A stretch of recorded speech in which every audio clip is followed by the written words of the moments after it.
عمرك سألت نفسك الاختصارات اللي إحنا بنتعامل معاها كل يوم زي ATM وMCQ وHR والحاجات دي كلها هي أصلًا في الأساس اختصارات لإيه؟ في الفيديو ده إن شاء الله هنوضّح أشهر الاختصارات اللي بنقابلها في حياتنا اليومية، وهنبتدي بأول اختصار معانا وهو ATM. وطبعًا ATM اختصار لAutomated Teller Machine. Automated Teller Machine. وتاني اختصار معانا وهو WC.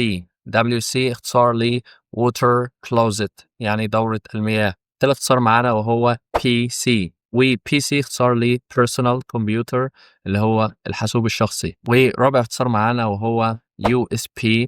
وUSB معناها Universal Serial Bus. Universal Serial Bus. وخامس اختصار معانا وهو DVD. وDVD اختصار لDigital Versatile Disc.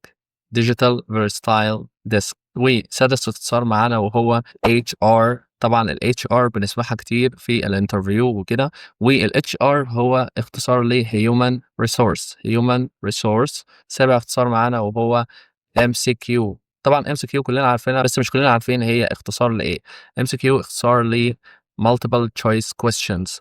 Multiple Choice Questions. وآخر حاجة معانا وهي GPS. GPS اختصار لGlobal Positioning System. وبس كده، دي كانت أشهر الاختصارات اللي معانا، وما تنساش تقول لي إيه الاختصار اللي أنت ما كنتش تعرفه. أشوفك الفيديو الجاي.